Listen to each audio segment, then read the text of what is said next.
Welcome to Talk Purpose and Truth, shifting you into higher consciousness. A show that elevates, uplifts, and encourages listeners to grow, heal, awaken, and evolve. Eden and Kim include bold topics, interviews with inspiring guests, experts, and celebrities, intuitive readings, channeled messages, mental health awareness, and hot topics to expand your awareness.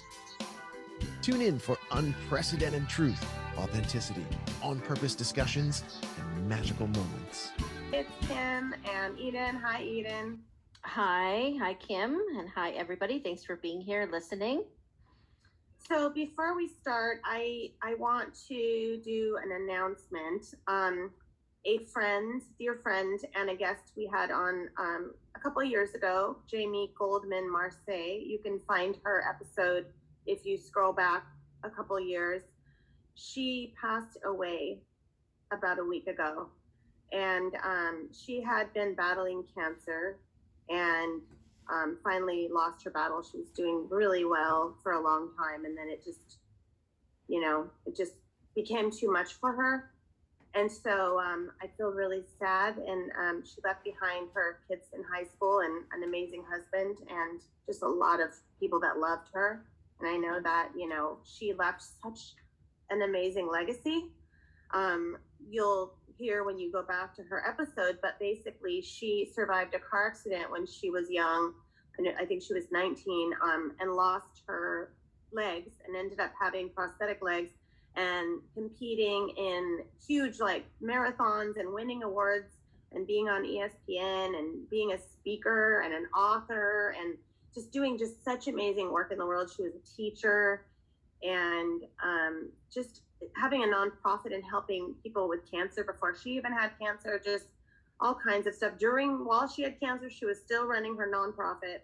Just an amazing inspiration of a person. And so just wanted to send well wishes to her family and to Jamie in her transition.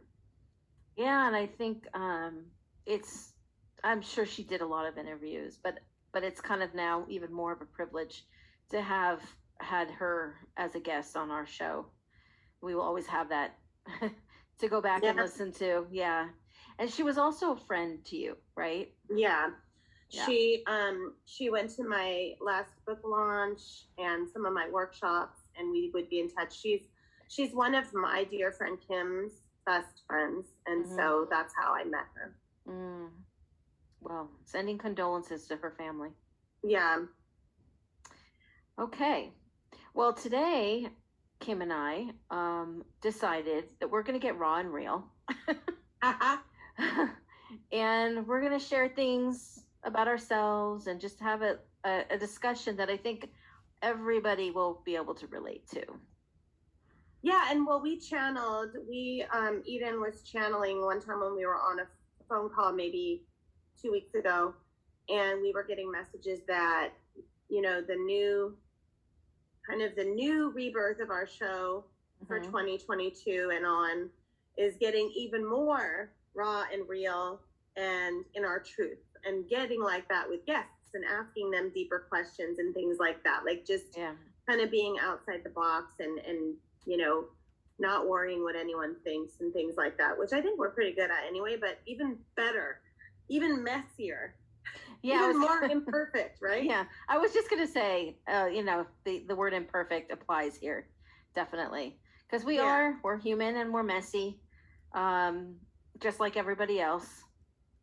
So, Kim, do you remember the conversation that we had a couple weeks ago, you and I, about something messy that you had going on? I don't know if I would call it messy, but something human that you were going through. Yeah, well, you helped me. Yes. Which is the benefit of having each other, because we end up being able to sometimes save money on healers and therapy, because we do that for each other. Yeah, you're right. I never looked at it like that. But I had just been feeling kind of empty or lost not in all of my life, but in the area of career and purpose. And I was like, it's because I'm not speaking, and I'm not, ever since the pandemic, there hasn't been that many speaking engagements and I haven't done any retreats or masterminds or events, and that I realized later that has been 80% of what I do. And luckily for this podcast, we can do it on Zoom. But I felt like this weird, like longing or something missing feeling. And it was getting on my nerves and bothering me. And so I did a call with Eden. You can kind of explain some of the inner child work you do to help people figure out why they're feeling like antsy or uncertain or any other kind of feeling or emotion that's coming up. Yes. And yeah, okay. I just realized something else that I'll say later, but see, we're real. We're we're messing up.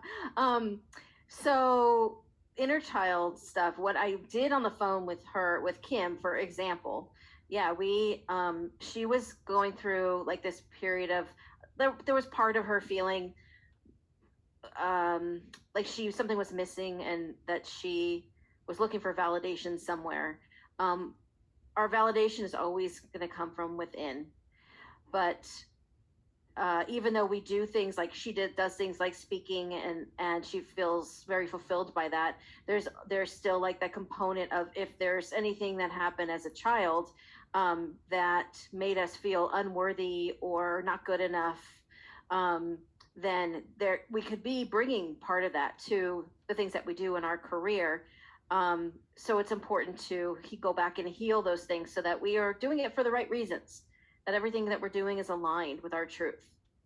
So that's kind of what came up. And I don't know if you want to share what that was, but yeah, no, it just made me remember several times where I felt the need to be liked or the need to be validated, that I was enough, because I had some episodes and issues with friendships and friends that turned on me when I was little, and friends that were kind of like bullies. And I think it started then, and I've done a lot of work around it, but I think there was still part of that there where, oh no, I'm not doing these speaking things or anything that's live, so I'm missing that validation. So I am genuinely missing doing that stuff, but the validation part of it needs to come from me, and come from me tuning into God and, being enough with me. And right. So she helped me see that. And it had a lot of other breakthroughs just from that. Like, it's interesting when you get to the root of something, mm-hmm. then all of a sudden I was, just talking about it too, I was able to go, oh, you know what? I also feel like doing a lot of stuff mostly around confidence and business and success feels more ego to me and more in need of validation. And I feel more myself and more aligned when I'm doing stuff that's related to intuition and spirituality and metaphysics, but also self-love and things like that.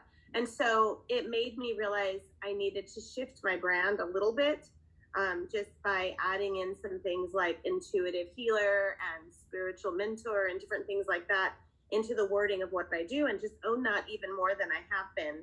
And so that helped too, because it helped me, I can still do the other stuff, but it'll be with a different energy. It'll be with a new energy shift to it. And although it's nice to be acknowledged and feedback is great, you want to be able to get the validation from yourself and feel enough without like having that want from outside sources. Mm-hmm. And that comes from loving yourself and getting to that place where you're comfortable with silence and tuning in to universe and divine energy, and just breathing and not always needing something to fill that space. Oh, absolutely.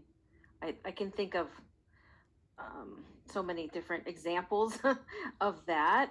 I have a friend I was just talking to on the phone who I helped her too. She adopted as a child, or as a newborn, and fast forward to now in her life as an adult, she has many relationships that are unsuccessful, and she always feels like they're treating her badly. And I asked her to go back to her inner child and connect why she's attracting people that way, and that type of energy. And a lot of it had to do with the feeling of being unwanted as a child, as a baby, and that she wasn't chosen by her mother and her father. They abandoned her, basically, for whatever their reasons were, good or bad, wrong or right. That happened. So she didn't realize that she always felt unwanted and always felt like she wasn't enough, and she had to prove herself. And she would come across people and relationships that would mirror that back at her. That part of her that was insecure, didn't believe in herself, didn't have enough self-worth, and they were just kind of like mirroring back how she felt on the inside. So we worked with the inner child to teach her, or to let her inner child know that she was born worthy. She doesn't have to do anything to feel enough, to feel good enough, to feel loved and lovable and wanted. And that also comes from within, to make you feel like it's not about someone else, how they feel about us. It's always going to come from within. And that's where the happiness comes in, our true happiness. So it shifted everything for her. Mm-hmm. Yeah, and I think also, kind of like the guest we had on last week, Susan, how some of the people in the children and in the tribes in Africa were told, oh, you're gifted, or maybe I think it was the teens she worked with, that you're gifted at, making sure the energy is all kind of pulled together with the group, or you're the one that spreads kindness, or you're the one who is the writer. There's different things. And so I always say, when someone's trying to figure out what their purpose is, even to be happy to even spread kindness, like maybe that's the thing you're really good at, because I definitely grew up thinking, and it was not my parents, because they were so positive with me and like encouraging, but I think it was because of the stuff with the kids that I went through, like being mean to me. But I always thought I wasn't really good at one thing. I was kind of just whatever at everything. And also I never won awards in school, and so I grew up thinking, I'm just mediocre at everything. I always will be like that. And until I started teaching special ed for a while and got really good at that and was helping a lot of kids, and then later doing what I do now, feeling like, oh, I am really good at something. I'm owning my gifts, even though as a kid I was really good at bringing people together, or connecting, or leadership, or kindness, but I wasn't using those things, like going, oh, that counts as something good. Yeah. You know what I mean? Yeah, it was hard. It's hard to, especially as a kid, to recognize that unless you're told. But we will internalize all of that happens and believe it. Yeah. Yeah. We believe the lie, because it was the other person who had probably something happen at home where they just took it out on you. Totally. But it stuck with you. Oh, that's happened many times in my life. And I think we're both having sort of an awakening we're going through right now. When we've had trials that we've gone through in the last couple of years, extreme trials. And I think one thing is that we don't have to hold on to that story that we were telling ourselves, that we're not worthy of this person, or bad things will always happen to me. We can change the story and sort of reprogram from what we learned, what was ingrained in us. It doesn't mean it's true, though. Right. And I think when the story comes up in your mind and it's repeating, then you, like, let's say, oh, I'm not good at that because that happened, or I'm terrible because I did this thing that I'm not proud of, or whatever it might be. And we've already been there, done that, and done the healing work on it, or maybe we haven't and we need to. Mm-hmm. But when the story comes up, you want to say, is that really a fact? Because usually it's something that our ego made up to keep us held back or down. or sometimes it's just habitual negative thoughts coming up, you know? And I think, well, I'll plug the next episode because we're going to talk about this in the next episode. We will Deeper. even more deep about this, but deeply, did I say that right? Deep more, I don't Yeah. know. Deeper, But- deeper.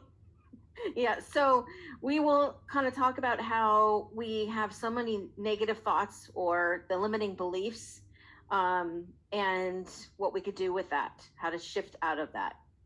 Right. Right. And I think, you know, I think right now my session with you, Eden, was so aligned with the right timing, because I think for now, just because of the pandemic and because of what everyone's going through globally, it's making a lot of people question, like, is everything going to stay the same? Am I going to shift what I'm doing for a living? Am I going to be forced to step into something else? You know, and so it's making a lot of people question, like, am I even on the right path? You know, all these questions. And so it's good not to be afraid of those, and it's okay if sometimes your mind feels jumbled, you know, it's too much to even figure out. So just do it a little bit at a time, and always, you know, ask for help, look for resources, you know, journal, do automatic writing if you can, whatever you can do to help you get to those answers, because that way you're going to feel more flowing in life, and you won't feel so confused and all over the place. And you know, Eden, that's what you helped me get to is, and you know, it's still processing. I'm still figuring stuff out. And I think life is like that. We're always growing and we're always evolving. And if you don't just suddenly go, okay, I'm done, I'm at where, but I think a lot of people think you do, but Yeah. to be okay and accepting and excited about the fact that we're always growing and evolving. You know, we're always becoming better versions of ourselves if we allow and choose to. Yeah. You know? But like you just said, it's a choice, because like you said about what's going on in the world, it's the upheaval. You know, people are going through so much of that. The like their foundation is just completely cracked or broken, and some people will just decide by choice, I'm going to stay stuck in this. Mm-hmm. And hopefully what we're talking about today will inspire people to decide, make a new choice. It doesn't have to be the old story that I'm not worthy of having a happy life, or of having the courage to work hard to get to a better place. Everybody has it in them, but not everybody decides to use it. And we're hoping today that, you know, it's something that, like I said, both of us had gone through something, still going through. And I just feel it took me a while. I sat in it for a long time. But I was like, I have to be better. I have to find ways to learn from what I'm going through, and be the best version of who I am. Otherwise I would just get lost in that. So I hope for everybody that they start to make a better choice. Right. And I think, you know, you can check in with yourself and do that self inventory. Like, how is my life going? How is the communication I'm using working for me? How are my choices working for me? And we'll go into that in part 2 a little bit more. But also just, you know, am I focusing on positivity or negativity? And of course, we have to be real. And sometimes we're going to have an hour here and there, or a day even here and there, where we are discouraged or feel frustrated or annoyed or angry even at what's going on in the world or in our own lives. But it's not good to stay there. And so we need to find ways to get out of it. And so you want to ask yourself, am I regularly talking about how bad everything is? Am I regularly posting things that are focused on the negative or low vibration energy of what's wrong? There's a lot of people focused on what's wrong instead of, you know, being the light. Like Mother Teresa said, I will not go to a peace protest, but I will be on a march for having peace. You know, not a war protest. She'll be on a peace walk. And so it's like, what am I focusing on? Because what you focus on will grow, and that energy is what goes out into the world. And so that's really important, because some people don't believe they're making a difference, and it really is making a difference for you just to work on yourself. Oh yeah, and not try to fix everyone else around you. Yeah. I learned that the hard way. I got so depleted, and I literally ended up with adrenal fatigue that I guess I could have it if I didn't take my vitamins for it, but it brought me to that place, because anything that we do that affects us emotionally will also affect us physically, and it can turn into disease, and that also has to do with repressed emotions. If we decide to just keep them down, bottle them up, it can very well end in disease, or manifest into disease. But it's definitely for the better that that happened, because I woke up to it and realized I needed to do something about this. I can't just sit and be I'm the fixer. I had to let go of that, and letting go. Once I let go of trying to fix everything and be in control of the outcome, that's where the inner peace started for me. Right, because control is a force. It's a forceful energy, and when something is forced and not flowing, so you say, does that feel forced or flowing? Mm-hmm. If it feels forced, it usually will cause some sort of low vibration or negative effect. Thus, maybe something with health, something with energy, something with mood. That's a common one, is mood.